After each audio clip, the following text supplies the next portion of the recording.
अस्सलाम वालेकुम, मैं इमदाद सुमरो और आप ये सुन ही रहे हैं वोट को इज़्ज़त दो और मेरे वोट पर डाका नामंजूर। ये वो नारे हैं जो पीडीएम की तहरीक का बुनियाद है, यानी सिविलियन बालादस्ती। दोनों नारों का मतलब एक ही है। एक नारा नवाज शरीफ साहब ने लगाया, दूसरा नारा बिलावल भुट्टो ने लगवाया, मेरे वोट पे डाका नामंजूर। अब ये जो दोनों नारे हैं ये बने हैं तहरीक की बुनियाद, और इन दोनों नारों का जो मकसद है मैंने बताया कि जनाब फ्री एंड फेयर इलेक्शन, किसी इदारे की मुदाखलत ना हो। ये तहरीक शुरू हुई 16 अक्टूबर से गुजरांवाला के जलसे से। गुजरांवाला, कराची, कोयटा, पेशावर से होती हुई अब ये पहुंची है लाहौर, मुल्तान भी। ऑफ कोर्स मुल्तान का तो मतलब आपको पता ही है कि मुल्तान में किस तरह जो पीडीएम के कारकुनों ने, पीपल्स पार्टी मुस्लिम लीग नून के कारकुनों ने हुकूमत और हुकूमत के इंतज़ामिया को नाको चने चबवाए थे, और वहाँ जो कुछ हुआ सबके सामने है। जिसके बाद नतीजा ये है कि आज ये मेरे पीछे आप जो देख रहे हैं कि ये जो इज्तिमा है ये है पीडीएम का आखिरी जलसा मीनार पाकिस्तान का, मीनार पाकिस्तान के ग्राउंड का। मेरे सामने मीनार पाकिस्तान है, पीछे क्राउड है। ज़ाहिर मीनार पाकिस्तान तो मैं नहीं दिखा पा रहा, वजह ये है कि मकसद आज मीनार पाकिस्तान के साए तले होने वाला ये वो जलसा है पीडीएम का, जिसके बाद अब पीडीएम अपनी तहरीक के हतमी मरहले में जा रही है।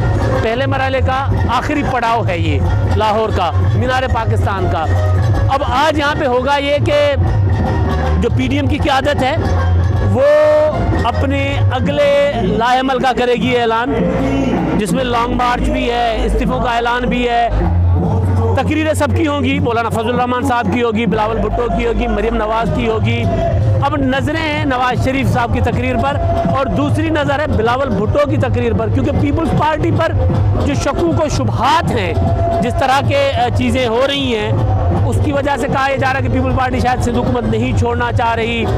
पीडीएम के अंदर भी पीपल्स पार्टी से सवाल होते हैं, फिर यही सवाल जो हैं वो मीडिया पर भी पीपल्स पार्टी से होते हैं। यही सवाल हमारे जैसे नाक़िदीन पीपल्स पार्टी के वो भी करते हैं कि आया अगर फैसला इस्तीफ़ों का हो गया या हो रहा है तो क्या पीपल्स पार्टी उस फैसले पर कायम रहेगी, हुकूमत सिंध की कुर्बानी देगी? तो उसके लिए जज किया जाता है मीटिंगों के अंदर होने वाले फैसले, मीटिंगों के अंदर होने वाली गपशप, और उस गपशप के बाद जो तकरीर आती है ख़ास तौर पर बिलावल भुट्टो की, कि वो तकरीर कितनी वज़नदार है।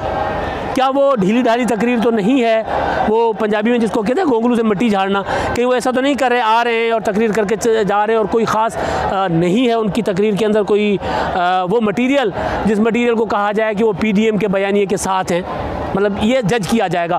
और दूसरा जज किया जाएगा नवाज शरीफ साहब की तकरीर को। मियाँ नवाज शरीफ साहब ने जो पहली तकरीर की थी एपीसी में, जिसमें हिला के रख दिया था सबको, जिसमें उन्होंने नाम ले लिए थे, उसके बाद उन्होंने गुजरांवाला में जो तकरीर की वो उससे ज़्यादा तगड़ी थी। जिसके बाद नवाज शरीफ की तकरीरों पर मीडिया की नशरियात पर पाबंदी हो गई। आपको याद होगा कि जब वो एपीसी की तकरीर थी, नवाज शरीफ की तकरीर थी एपीसी में, जिस एपीसी में पीडीएम बना था, उसकी में जब जो खिताब किया मियाँ नवाज शरीफ साहब ने, तो वो खिताब नशर हुआ मीडिया पर, और इमरान खान साहब ने सीना ठोक के कहा कि जनाब मैंने इजाज़त दी है इस तकरीर की इशाअत की, ताकि लोग नशरियात की, ताकि लोगों को पता चले कि नवाज शरीफ साहब क्या कह रहे हैं, क्या चाह रहे हैं, वो बेनकाब हो। और फिर उसके बाद जब उन्होंने ऐसे ऐसे धमाके कर दिए तो फिर वो इमरान खान साहब की हुकूमत ने पाबंदी लगवा दी मियाँ साहब की तकरीर पर।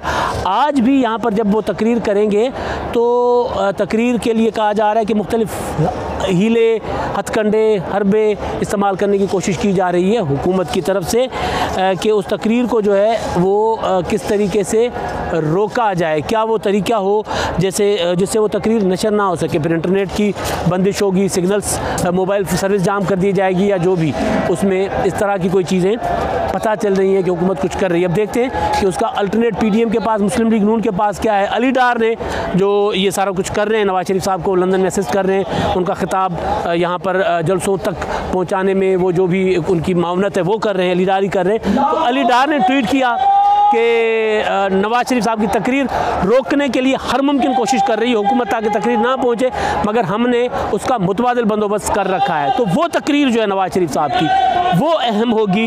वो आया अपनी उसी टोन के साथ वही नाम लेकर सामने आ रहे हैं, या कोई कंप्रोमाइजिंग पोजीशन होगी नवाज शरीफ की, वो भी आज यहाँ पर पता चलेगा। मेरी इतलात ये है कि नवाज शरीफ साहब कंप्रोमाइजिंग पोजीशन पर नहीं है। उन्होंने सबको जवाब दे दिया है कि जनाब कोई कंप्रोमाइज़ नहीं होगा। पीडीएम का जो एलामिया है उस पर हम कायम हैं। अब इस्तीफ़ा इमरान खान साहब का है, इस्तीफ़ा कि वज़ीर आज़म साहब जाएँ, घर जाएँ, और दूसरा इदारे जो हैं वो अपने अपने आइनी हुदूद में रहें, आइनी दायरेकार में रहें। ये यानी टोटल अगर कुल मिलाकर जो बात की जाए ना, वो कहते हैं तो कुल मिलाकर बात जो है वो ये हो रही है PDM की जानिब से।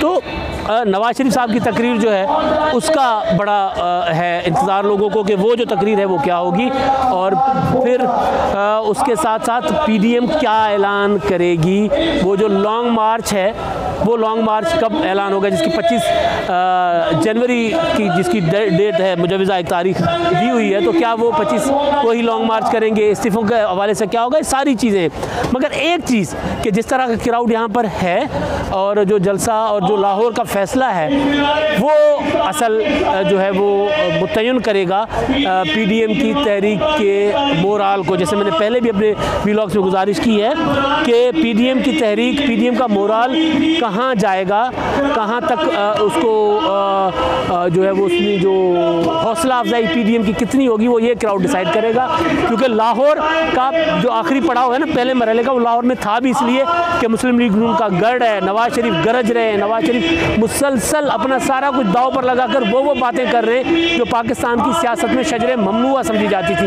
ऐसी ऐसी शख्सियात के वो नाम ले रहे हैं जिनके मुतालिक शायद ही कभी किसी ने नाम लिया हो, उन पर इल्ज़ाम आयद किए हों। तो नवाज शरीफ साहब अपनी पूरी की पूरी पॉलिटिकल कैरियर दाव पर लगाकर जब निकले हैं, तो क्या लाहौर उनको वो रिस्पॉन्स दे रहा है, वो ये सारा आज के जलसे पर मुनसर है जो अभी चल रहा है, शुरू हो चुका हुआ है।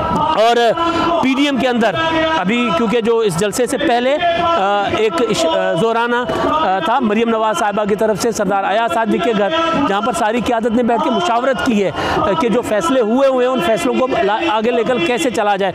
उसमें मौलाना फजल रहमान साहब भी थे, बिलावल भुट्टो साहब भी थे, पीपल्स पार्टी, मुस्लिम लीग नून और दीगर जमातों के कायदीन, जिसमें जो BNP अख्तर मेंगल, अपना ANP के लोग, मियाँ इफ्तिखार साहब, और दूसरी जो डॉक्टर अब्दुल मालिक बलोच और दूसरे जितने भी इत्तेहादी हैं उनके सरबराहान उस दौरान में, तो वहाँ पर यही सारा कुछ डिस्कस हुआ कि क्या किया जाए, अब आगे कैसे बढ़ा जाए। यानी आज का जलसा एक तो PDM को अगले रास्ते PDM के लिए मुतय्यन करेगा, हुकूमत के मुतालिक जलसे रास्ते मुतय्यन करेगा, और बज़ात खुद PDM का जो हौसला है वो भी इसी जलसे से मुनसर है। और साथ साथ नवाज शरीफ साहब की तकरीर, बिलावल भुट्टो की टोन, इन इत्तेहादियों की आपस में कितनी अंडरस्टैंडिंग है, आया जो खबरें हैं वो ठीक हैं कि अंदर इख्तलाफात हैं इस्तीफ़ों के मामले पर, वो भी सारा कुछ यहाँ से डिटरमिन होगा, यहाँ से पता चलेगा। तो ये जलसा जो जैसे मैंने पहले गुजारिश की थी कि ये जलसा जो होगा ये तारीख साज हो सकता है। और दूसरी चीज़ जो जब मैं यहाँ पर आया जलसे के लिए तो मौलाना आ रहा है का तराना चल रहा था, फिर वोट को इज़्ज़त दो, फिर नवाज शरीफ साहब का तराना, फिर दिला तीर बजा। अब ये वो तराने मैंने देखा कुछ सहाफ़ी भी उन पर झूम रहे थे और पीछे कारकुन सारी सियासी जमातों के। ये जमहूरी अमल जो है पाकिस्तान का जब मैच्योर हुआ है तो उसमें ये चीज़ आ गई है कि हर पार्टी के कारकुन एक ही प्लेटफॉर्म पर हैं, एक ही जलसे में। जैसे मैंने गुजरांवाला जलसे में आप गुजारिश की थी, वहाँ पर मैं मौजूद था और आज भी मुझे वही मनाज़र नज़र आए कि सारी जमातों के कारकुन हैं, सारी जमातों के तराने लग रहे हैं, सारी जमातों की लीडरशिप की तस्वीरें हैं और सब मिलकर सिविलियन बालादस्ती की बात कर रहे हैं। और अगर जो बात कर रहे हैं और वो बात पर अमल दरामद वो करवा जाते हैं, कोई कंप्रोमाइज़ अपने उस जो है इनका नैरेटिव उस पर किसी किस्म का कंप्रोमाइज़ ये नहीं करते, तो यकीनन मुल्क में सिविलियन बालादस्ती का जो ख्वाब है देरी ना कि पार्लियामेंट सुप्रीम हो, पार्लियामेंट सबको बड़ा इदारा है तो पार्लियामेंट सुप्रीम हो, पार्लियामेंट मुल्क को चलाए, पार्लियामेंट मुल्क को के फैसले करे, तो फिर ये होगा इनकी इरादों पर। और इरादे ज़ाहिर है मजबूत तब होते हैं जब मीनार पाकिस्तान पर बड़ा क्राउड होता है। माजी में भी हमने देखा कि मीनार पाकिस्तान के बड़े क्राउड ने, बड़े इज्तिमा ने मुल्क की तकदीर बदली। इमरान खान ने भी यहीं से अपनी सियासी उरूज का आगाज़ किया था, सियासत तो बड़े अरसे से कर रहे थे। तो बहरहाल अब सियासी ज़वाल क्या इमरान खान का आएगा वो ये जलसा डिटरमिन करेगा। अब तक के लिए इतना ही, अल्लाह हाफ़िज़।